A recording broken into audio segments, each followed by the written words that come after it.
10, 9, 8, 7, 6, 5, 4, 3, 2, 1, 0. Ignition. Liftoff of the Falcon 9 and Crew Dragon. Go NASA, go SpaceX, Godspeed, Bob and Doug. America has launched. So rises a new era of American space flight, and with it the ambitions of a new generation continuing the dream. 20 seconds into flight, stage 1 propulsion is nominal.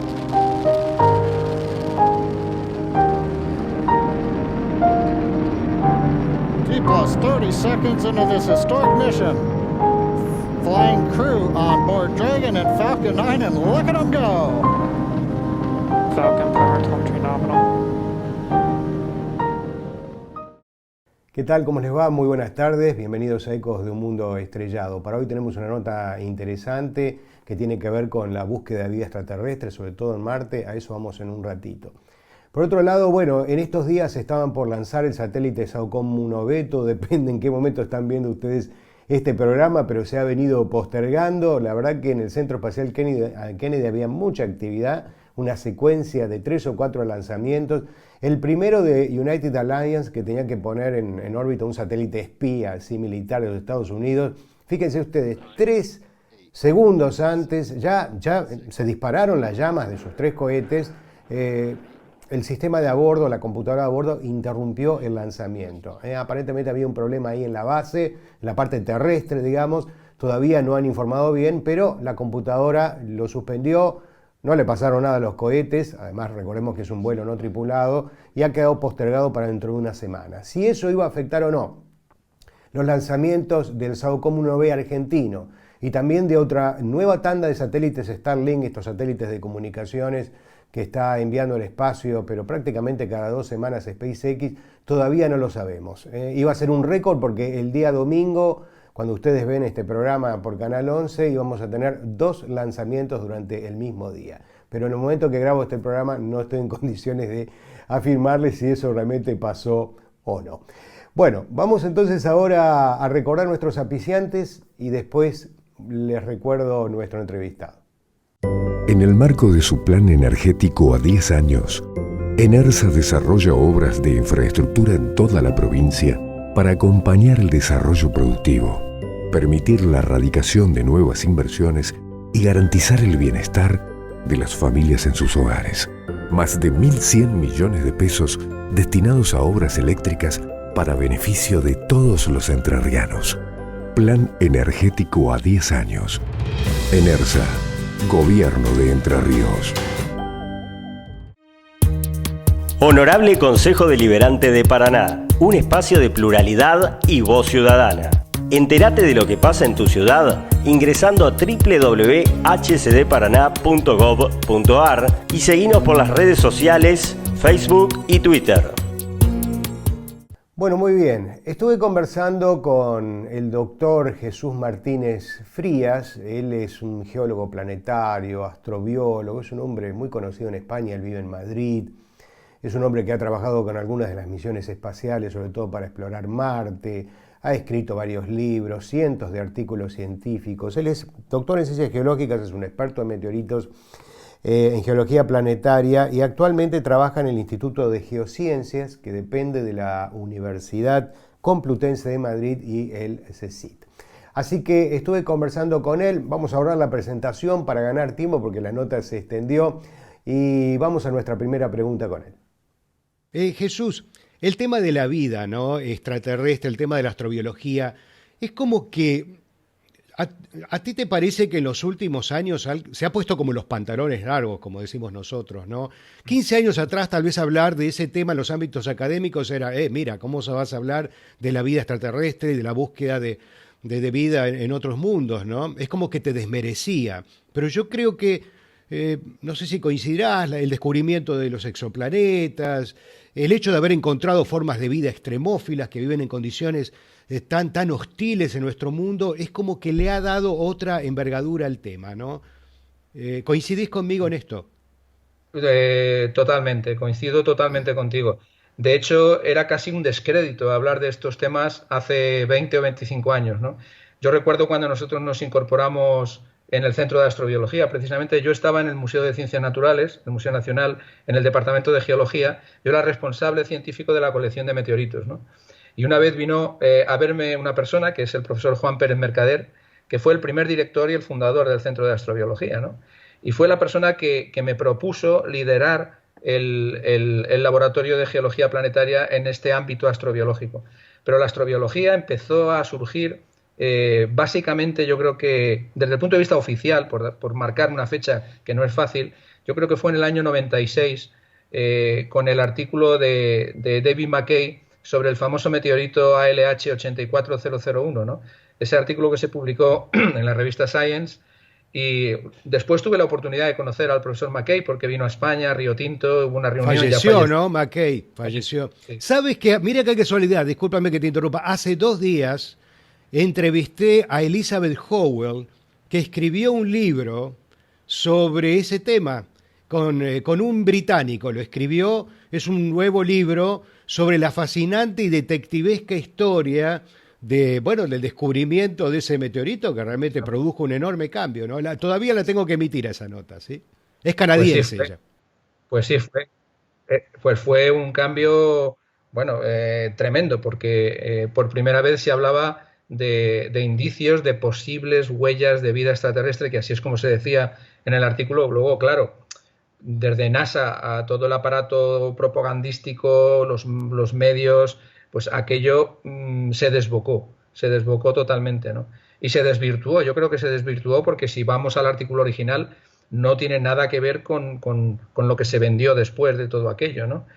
Pero sí el artículo fue importantísimo porque permitió diferenciar posteriormente entre geomarcadores y biomarcadores. Es decir, lo que es el término geomarcador, que es un término que además he definido yo, el término geomarcador, que me parecía importantísimo para diferenciarlo de lo que es un bioindicador o un biomarcador. Entonces, si nosotros, como comentabas al principio, queremos trabajar de manera rigurosa en el tema de la vida, tenemos que ser especialmente rigurosos, ¿no? Es muy fácil para nosotros especular y a mí, además, me indignan bastante aquellos, incluso investigadores, no solo periodistas, sino investigadores, que, como decimos aquí en España, se tiran a la piscina, porque es muy fácil estirarse a la piscina y especular. Pero, como decía Carl Sagan, ¿no? Pues necesitas evidencias contundentes si quieres hacer afirmaciones extraordinarias, ¿no? Entonces, yo creo que eso es algo fundamental y hay que diferenciar entre lo que es un geomarcador, que es un marcador geológico de habitabilidad, un marcador marcado por las condiciones ambientales o de entorno, de contexto, de lo que es un biomarcador. Después tuve la oportunidad de hablar con el profesor Simonet, que fue, bueno, es un gran experto en biomarcadores, y él definió el concepto de biomarcador de la siguiente manera. Dijo que un biomarcador tenía que ser un compuesto orgánico que procediera de manera inequívoca de la actividad metabólica de un ser vivo. Si no es un compuesto orgánico que reúne esas características, no puede llamarse ni biofirma, ni biomarcador, ni bioindicador, ni bionada. O sea, todo lo que lleve el prefijo bio tiene que estar claramente relacionado con la vida para ser reconocido de manera rigurosa como algo biológico. Y por eso me pareció procedente definir el concepto de geomarcador.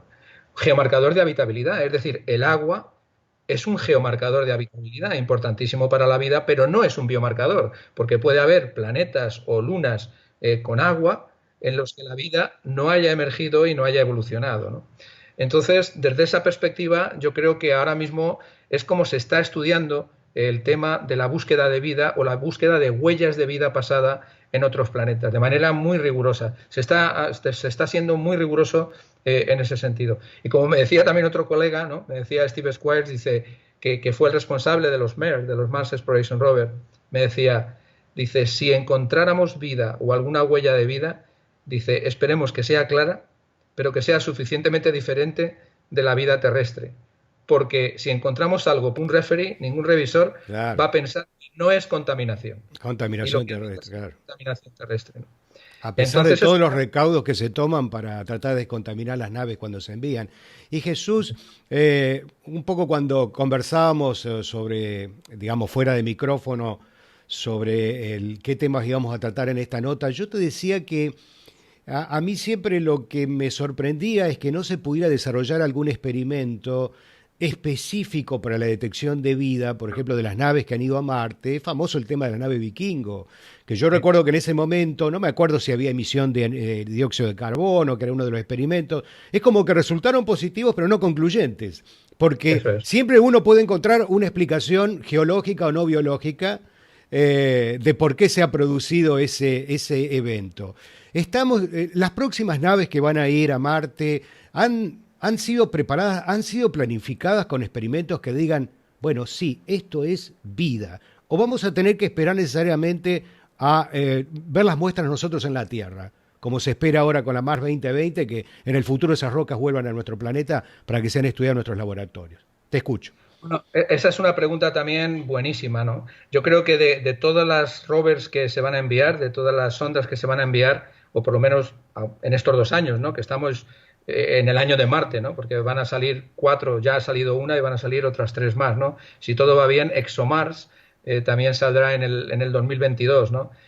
Y yo creo que ExoMars es, por así decirlo, la misión más astrobiológica, ¿no? De todas formas, se ha avanzado en el aspecto astrobiológico, aunque todavía se sigue estudiando los aspectos geológicos, atmosféricos, de radiación, etcétera, etcétera. No hay experimentos, hay instrumentos. Entonces los instrumentos no son experimentos como los que hacía el Viking, ¿no? Sobre todo por una razón, y es que los aspectos de planetary protection, los aspectos de protección planetaria, que son un aspecto que va ligado a todas las misiones, se respetan con mucha cautela. La protección planetaria depende de la categorización del cuerpo planetario al que se va a llevar el instrumento o la misión. Hay objetos que tienen una categoría 1, 2, 3 o 4. Por ejemplo, la Luna tiene categoría 2. Entonces, en la Luna se pueden hacer experimentos porque no hay posibilidades de encontrar vida y, por así decirlo, se puede hacer algo más sucio, ¿no? Bueno, recientemente ha habido incluso una catástrofe con los tardígrados, ¿no? Con miles de tardígrados que han quedado desperdigados en la Luna. Y bueno, aunque éticamente es bastante cuestionable, ¿no? Por eso nosotros estamos también en los aspectos de geoética y astrobioética, no solamente en los legales, sino en los éticos, que son diferentes, pero también importantes. Pero, por ejemplo, en Marte no se podría hacer. Ahora en Marte es un objeto, es un planeta con una categoría en el máximo nivel de la protección planetaria. Como puede ser hay agua. Porque hay agua subterránea. Claro, Europa, por ejemplo, o podría haber habido vida en el pasado y la puede incluso seguir habiendo en el presente. Me estoy refiriendo a vida microbiana bajo la superficie, sobre todo, ¿no? Entonces, a Marte no podemos llevar ni agua. Por ejemplo, el rover Curiosity, si encontrara ahora mismo agua en la superficie de Marte, aunque fuera una pequeña lámina de agua con percloratos, no podría analizarla, porque no está diseñada la misión para el análisis y la caracterización de eso. Habría que enviar una misión específica para hacerlo. No se puede enviar nada debido a estos aspectos de planetary protection.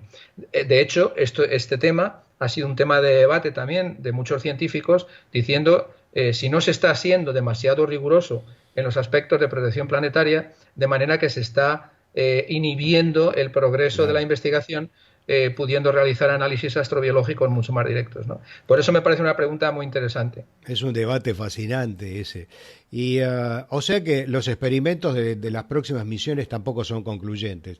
Sí, pueden serlo. Pueden serlo porque sí van a ir unos instrumentos que son más avanzados en los aspectos astrobiológicos. Por ejemplo, va a haber instrumentos que permiten la detección e incluso la caracterización de compuestos orgánicos. Es decir, que, por ejemplo, va a haber espectrómetros de tipo Raman y parecidos que sí permiten la caracterización de materiales orgánicos. Se pueden detectar si existen allí. Pero eso no es vida. Bueno, es vida si son compuestos orgánicos relacionados con la vida. Por ejemplo, si encontramos un ADN, obvio.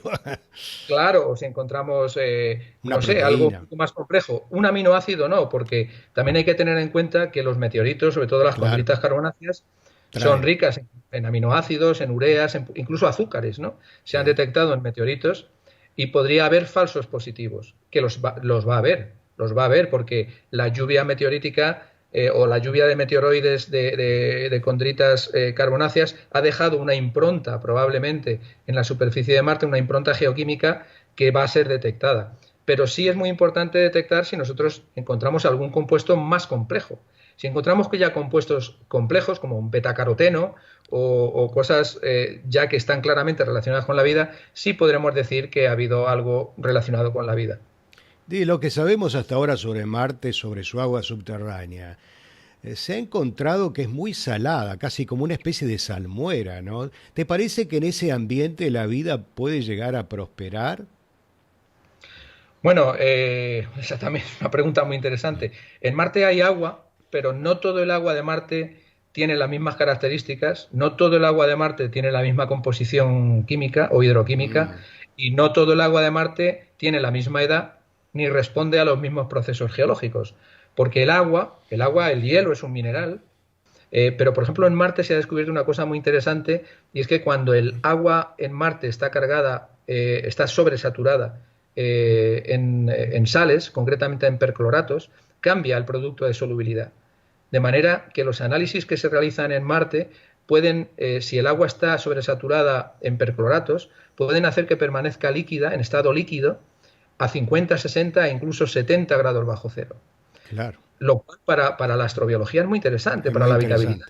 Muy interesante. Entonces, es como que estás ampliando el rango de temperatura donde la vida es posible, obviamente. Efectivamente, así de simple. Lo has definido mejor que yo. Así es, exactamente, ¿no? ¿Alguna de estas naves lleva yo creo que la ExoMars lleva un taladro que va a alcanzar 2 metros, puede ser de profundidad? Así, tener alguna esperanza de poder encontrar alguna napa, ¿no? De agua. Porque los otros taladros han llegado a centímetros nada más de profundidad. Es muy difícil encontrar agua allí. Y vida, con más razón, porque está cerca de la superficie donde está esterilizada por toda la radiación solar, ¿no? Efectivamente, tienes toda la razón. En superficie las condiciones son muy hostiles, la radiación además ultravioleta es muy intensa, está entre 200 y 400 nanómetros y por lo tanto destruye los compuestos orgánicos. Es prácticamente imposible que permanezcan los compuestos orgánicos estables en la superficie con esas condiciones tan agresivas, pero por debajo de la superficie sí es posible. Nosotros hemos hecho experimentos, por ejemplo, en las cámaras de simulación marcianas aquí en Madrid, y lo que hemos visto es que con tan solo hemos podido cuantificar y con tan solo 300 micras de basalto o con 1 milímetro de yeso o 1 milímetro de jarosita ya se produce lo que se denomina el shielding, ese escudo frente a la radiación, ultravioleta al menos. Podría existir una colonia bacteriana viviendo. Y si, como has preguntado anteriormente, el agua que sabemos que existe en Marte en forma de hielo es salobre porque está enriquecida en percloratos, ¿no?, como los que se han descubierto, esos percloratos absorben el vapor de agua de la atmósfera durante la noche sobre todo y se forma una especie de barrillo. Esto lo publicamos nosotros, fuimos portada, además tuvimos la suerte de ser portada en Nature Geoscience, ¿no?, con el tema del agua en Marte, ¿no? Y entonces encontramos que había una ciclicidad. No es lo mismo el agua que hay por debajo del regolito, a unos pocos centímetros, en forma de hielo, que ya la detectó, por ejemplo, en el polo norte de Marte, Phoenix, la detectó y además pudo con la pala escarbar y analizar que se trataba de hielo de agua y no hielo de CO2. No es lo mismo que el agua de las nubes de vapor de agua tenues que hay en la atmósfera o que el agua del hielo, que tiene una composición que está enriquecida superficialmente en polvo, en polvo yesífero y en polvo con otra composición, ¿no? Y también hay agua atrapada en las rocas de manera intraformacional, es decir, hay distintos tipos de agua que responden a distintos procesos y eso es lo que se va a estudiar ahora, porque cada zona de Marte es heterogénea desde el punto de vista geológico. Es decir, que no es algo, no es una fotografía fija. Lo que tenemos en Marte es un solapamiento de procesos geológicos complejos que han ocurrido sobre todo cuando Marte estaba vivo desde el punto de vista geológico. Durante los primeros 1.000 millones de años de su evolución, Marte tuvo unas condiciones muy parecidas a las de la Tierra y eso hizo que hubiera un solapamiento de procesos, de manera que nosotros ahora lo que vemos es una especie de fotografía de lo que hay en la superficie de Marte, pero por eso la geología está siendo importante, porque nosotros podemos leer en las rocas esos procesos, el cómo se solapa un mineral con respecto a otro, qué es lo que ha pasado antes, lo que ha ocurrido después y cómo han ido cambiando los ambientes en el tiempo en el mismo punto, ¿no? Y ahora, volviendo a la pregunta que te hacía, entonces, ¿el ExoMars tiene capacidad de llegar hasta alguna zona donde pudiera haber agua con su taladro? Por supuesto que sí, el ExoMars tiene posibilidad de llegar hasta 2 metros. Los que se hacen ahora son muy pequeñitos, se hacen con el RAT, Claro. con el Rover Operation Tool de Curiosity, pero ExoMars, por eso te comentaba que tiene unos aspectos astrobiológicos mucho más interesantes, como el Raman también y el taladro hasta los 2 metros. Es decir, que yo creo que ExoMars, desde el punto de vista de la vida, va a ser pues más importante, ¿no? Tendremos que esperar un poco. Lamentablemente iba a salir ahora junto con las otras misiones, pero debido a la pandemia se demoró y hay que esperar 2 años más hasta que Marte vuelva a estar otra vez en oposición, ¿no?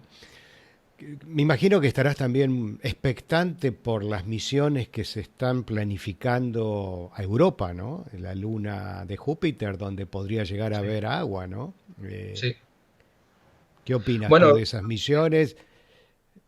porque considero que son interesantísimas. Yo lo que no sé si lo conseguiré ver ya con mi edad, ¿no? Yo digo que algunas de estas misiones son misiones para los becarios, ¿no? Como investigadores principales. Y es para el verdad que año 30 llegaría más o menos a Europa, creo. o más, no lo sé, ya veremos a ver. Ojalá, ¿no? Pero yo creo que estas misiones a Europa o a Encélado son misiones interesantísimas desde el punto de vista astrobiológico, ¿no? Y además es que suponen modelos muy diferentes de los modelos de los planetas terrestres, ¿no? Que son los modelos que constituyen nuestro contexto planetario más cercano, ¿no? Que son Mercurio, Venus, la Tierra, Marte y la Luna. También forma parte de este contexto, aunque la Luna tuvo un origen posterior, ¿no? Debido a un impacto. Pero las lunas heladas son diferentes. Por ejemplo, las lunas heladas como Europa son muy pequeñas y no tienen la energía propia para tener actividad geológica, y sin embargo la reciben de Júpiter, por ejemplo. Es decir, son objetos que tienen esa actividad geológica, pero que es alóctona, ¿no? Que no es autóctona, o como Io, ¿no? Io, a mí me sorprende incluso que hasta en Plutón se ha encontrado aparentemente agua líquida debajo de la corteza de hielo, y uno se pregunta qué tipo de fenómeno físico-químico puede ocurrir para que el agua esté líquida en un mundo que está a 6.000 millones de kilómetros de distancia, digamos, con las temperaturas que hay. Qué sorpresa fue la nave Nuevos Horizontes. Plutón es tremendo, como Titán, ¿no? Con los hidrocarburos, ¿no? Que tiene un sistema de líquidos en superficie, el único de nuestro sistema solar que conozcamos, distinto al agua, pero que son metano y etano, ¿no? En el caso de Plutón, además, como un objeto de esas características, Plutón Caronte, ¿no? ¿Cómo puede tener esos compuestos orgánicos también, ¿no? Pero fíjate, por ejemplo, en Marte se ha descubierto una cosa muy interesante haciendo experimentación, y es que, bueno, el agua además nos va a dar muchas sorpresas porque hay muchos polimorfos de hielo. Creo que hasta el momento hay 11 o más polimorfos de hielo, es decir, que el agua tiene la misma composición química pero distinta estructura cristalina con distintas propiedades, ¿no? Y por eso decía que el agua nos va a dar en el futuro, yo creo que muchas sorpresas, ¿no? Desde el punto de vista de la física mineral, ¿no? Jesús, bueno, tenemos que ir cerrando ya la nota por lo que veo los tiempos. ¿Cuál es tu opinión y tu perspectiva de los vuelos tripulados, ¿no? Sea la Luna, sea Marte, sigues con atención los pasos de SpaceX, de este hombre tan especial como es Elon Musk. ¿Te parece, apoyás esa iniciativa o pensás que es un gastadero de dinero que podría ser utilizado para, no sé, sondas robóticas como las que han ido a Marte y otros mundos? ¿O de alguna manera coincidís en que solo el hombre puede llegar a resolver in situ muchas de estas cuestiones que estamos planteando? Bueno, esta es una pregunta también muy compleja. Yo diría que tengo un sentimiento agridulce, por decirlo de alguna forma, ¿no? Lo imaginaba. Por una parte creo que es positivo y por otra parte también creo que debemos tener mucha cautela, ¿no? Hasta el momento todo se hacía de otra manera, sobre todo en la Guerra Fría entre Estados Unidos y la antigua Unión Soviética. Eran solo pues como dos grandes agencias. Ahora estamos viendo que el espacio ya es otro sitio donde podemos ir, donde podemos desarrollar toda nuestra actividad. Está China, está la India, están Emiratos Árabes Unidos, están los rusos, está Europa, está Estados Unidos y también están los agentes privados y están las empresas privadas. Y por supuesto lo que tenemos que hacer es intentar no cometer los errores del pasado que se cometieron en la exploración dentro de nuestro planeta, ¿no? Y desde ese punto de vista yo pienso que es muy importante la ética, ¿no? Los aspectos geoéticos y astrobioéticos, que haya una ética y unos protocolos de actuación y unos códigos de buenas prácticas que se mantengan en esto y en todo, también en la exploración de recursos de los asteroides o de la Luna, etcétera, etcétera, ¿no? Y por eso, pues yo lo que creo es que aunque todo se regula desde Naciones Unidas, desde esta perspectiva, ¿no?, ética y legal, yo creo que todavía no está suficientemente regulado. Y yo pienso que debería haber un mayor interés, porque realmente nosotros tenemos una gran responsabilidad ahora mismo como seres humanos. Nosotros, los de nuestra edad, hemos sido, como digo yo, somos la generación del espacio. Hemos vivido algo que no ha ocurrido nunca en la historia. Nosotros estamos viviendo un momento ahora mismo, aunque esté mal, es histórico, como se dice, pero que formará parte de las enciclopedias, y es cuando el ser humano fue capaz de salir al espacio. Nosotros hemos vivido a Gagarin, hemos vivido la llegada a la Luna, probablemente vamos a vivir, si el cuerpo lo permite, la llegada del primer ser humano a otro planeta, y esto es una gran responsabilidad, es un momento histórico que nos va a permitir trasladar nuestra cultura en general como seres humanos, no ya de una ciudad a otra o de un pueblo a otro, de un continente a otro, sino que podemos hacerlo de un planeta a otro, ¿no? Y yo creo que esto también va a tener una componente positiva. De alguna manera, el trasladar todo ese componente cultural también va a conllevar una integración, ¿no? Lo estamos viendo ahora en Europa con todos los políticos, ¿no?, que somos miles de países difíciles de ponernos de acuerdo con el tema de la pandemia, ¿no? Y de alguna manera tiene que haber acuerdos que duran días para que salga algo común, conjunto. Puede que no sea bueno o malo, pero yo creo que las misiones planetarias, si son misiones de toda la humanidad, van a conllevar algún tipo de integración que va a ser positiva, ¿no? Y ahí también incluyo a los agentes privados. Por eso yo creo que tiene que haber una supervisión desde Naciones Unidas mucho más rigurosa sobre cómo se hace todo esto. No parece que exista por el momento. Pareciera que cada uno está con su programa. Estados Unidos viendo si en la década del 30 puede ir. Elon Musk dice que puede hacerlo tal vez ahora dentro de pocos años. Más allá de esta cuestión de la coordinación y más allá del costo económico, yo creo que como apasionado que sos por estos temas, como lo soy yo, probablemente los seguidores de este canal, y más allá de los beneficios científicos que eso puede traer, está la gran aventura, ¿no? No sé si soy excesivamente romántico en esto, pero lo importante de lograr la inspiración de la humanidad, como fue la llegada del hombre a la Luna, que bueno, hace pocos días se han cumplido, cuando salga emitida esta nota, un nuevo aniversario, ¿no?, del Apolo 11. Es como que a esta generación le ha faltado ese momento tan evocativo, tan extraordinario que unió a toda la humanidad cuando Neil Armstrong bajó y puso su pie en la Luna. ¿No te parece que eso solo ya es importante? Tener una misión, tener un propósito común, como lo tenemos ahora, lamentablemente de la peor manera, tratando de encontrar una solución a este pequeño virus que, bueno, tiene en jaque a todo el mundo, ¿no? A todo el mundo, efectivamente. No puedo estar más de acuerdo contigo. Yo creo que es así. Y por eso quiero pensar que de alguna manera esto va a pasar, ¿no? Hace poco escribía un pequeño artículo en el blog de Investigación y Ciencia, que te puedo pasar para que lo pongas como enlace, donde hablaba de que nosotros también estamos trasladando no solamente la ciencia y la tecnología, sino los valores humanos hacia el espacio, ¿no? O sea, cómo se está trasladando esos valores humanos. De alguna manera, pues estamos hablando del Viking, los vikingos y la exploración. Estamos hablando ahora de curiosity, la curiosidad. Estamos hablando de spirit, el espíritu, opportunity, la oportunidad. Estamos hablando de perseverance, la perseverancia, ¿no? Estamos hablando de ingenuity, que es el dron, el helicóptero que va a llevar también asociado el Mars 2020. Hope, esperanza, ¿no? Es decir, que a lo mejor sin ser conscientes de ello, también estamos trasladando a lo mejor nuestros deseos más buenos asociados a estas misiones. Y yo creo que esto, como comentabas con respecto a la Luna, pues tenemos que enfatizarlo un poco más, ¿no? Sí, está bien, es así. Bueno, te agradezco muchísimo estos minutos que has estado con nosotros. La verdad que me quedaría horas escuchándote. Te agradezco, ha sido un honor realmente. Sé que estás muy, muy ocupado. Y bueno, esperemos poder volver a hablar en el futuro. No sé, quién sabe, ¿no? Con sorpresas que nos puede llegar a dar dentro de pocos meses, en los primeros meses del año próximo, la nave, bueno, Mars 2020, que es la primera que va a aterrizar probablemente, ¿no? Creo que los chinos también van a estar muy cerca ahí, también sí, aterrizando, ¿no? Se va a convertir en un mundo multinacional, internacional, sí, Marte, ¿no? es una invasión no marciana, sino terrestre, ¿no? Vamos a invadir Marte ahora mismo con sondas, ¿no? Ya están los indios también, ahora llega Arabia, llegan los chinos, realmente impresionante. Bueno, Jesús, muchas gracias por este tiempo con nosotros. Pues un placer, Luis, y cuando quieras hablamos. Un saludo para ti y para todos los telespectadores de tu programa. Muchas gracias.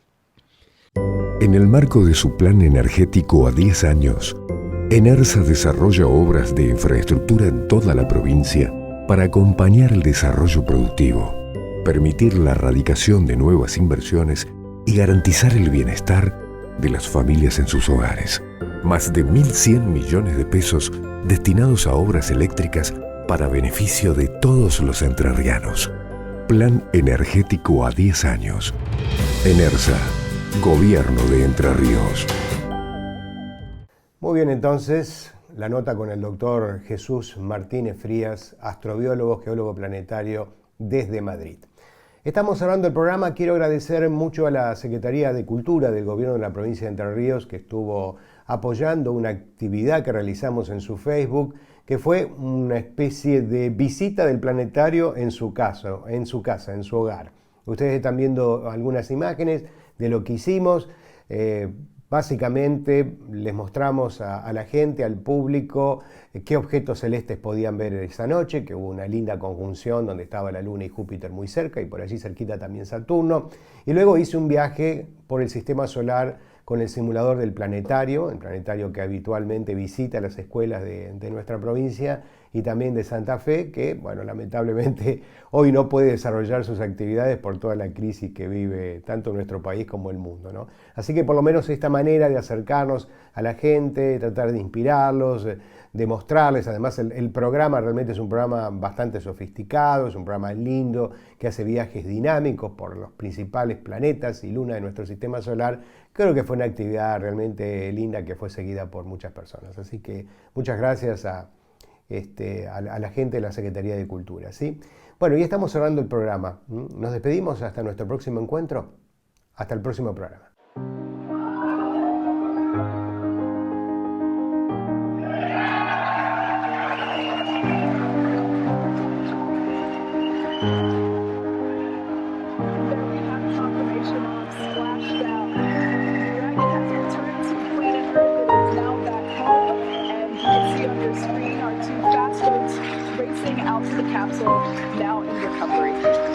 That splashdown came right on time, 5